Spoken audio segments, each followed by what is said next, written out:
Now let's consider the equation y double prime minus y equals tangent of t.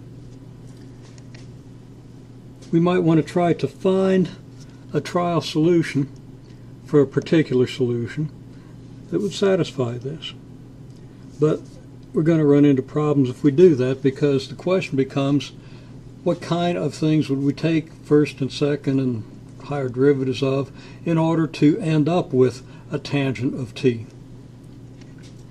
Now the problem's illustrated. Well, first let's just put this in context. If this was a cosine t on the right side, as we've seen, we wouldn't have any problem, because a cosine of t comes from the derivatives, comes from the derivatives of sine and cosine functions. If it was an e to the kt on the right hand side, an e to the kt comes from derivatives of e to the kt. If it was powers of t on the right hand side, some power or some combination of powers, powers of t come by taking derivatives of powers of t. But tangent of t doesn't come from taking higher derivatives of any particular function. Now, we can integrate the tangent of t once. The integral is the natural log of the sine of t. So we could have a trial solution perhaps that had multiples of natural log of sine of t and tangents of t. If we had second derivatives, as we do here, we'd have to have something else.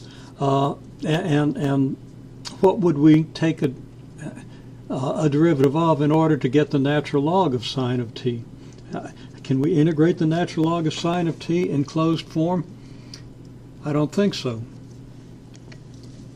So we run into problems, whereas if it's a cosine, we can use multiples of sine and cosine. If it's an exponential, we can use multiples of an exponential, perhaps with some powers and so forth. If it's powers of t, we can use powers of t. If it's tangent of t, we don't know what to use. So here's a case where our method of undetermined coefficients, the common sense method of looking for a trial solution with some constants that can easily be evaluated, isn't going to work so well. Another example of where things might not work very well. If we had an equation like y double prime minus ty equals cosine of t. Now, if it wasn't for the t here, we'd be fine. We'd be back to an equation we've already seen. Y double prime minus y equals cosine of t is not that difficult to solve. We could try the same thing we tried before, try a particular solution, a sine of t plus b cosine of t. And if we plug that into the equation, we end up with this, negative a sine t minus b cosine t plus t a sine t plus t b cosine t equals cosine t. Well, if you're not thinking too far ahead, that doesn't look so bad. We just bring all the coefficients of the sine together. We get negative a plus t is the coefficient of our sine. And the same thing for the cosine, negative b plus t is the coefficient. And now the coefficient of the cosine here has to equal the coefficient of the cosine here. So it looks like negative b plus t should equal 1. There's no sign on this side, so that negative a plus t should equal 0. Therefore, a equals t and b equals 1 plus t. You might not yet see the problem with that, but now we would then come up with yp equals t sine t plus 1 plus t cosine t. Yp prime, well, we'd have to apply a product rule here. We'd have sine t plus t cosine t.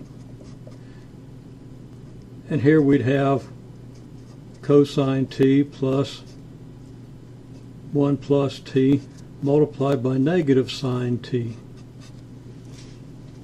That doesn't look anything like the derivative of this. And the reason it doesn't, and think about the reason for a second. Okay, if you take the derivative of this, you're going to get a cosine t minus b sine t. Down here you've got 4 terms. How did that happen? Well, the problem is that t isn't constant. remember we assumed that A and B were constants. So there's a problem here.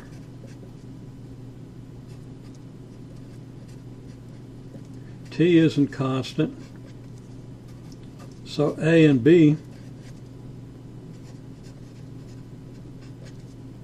aren't constant.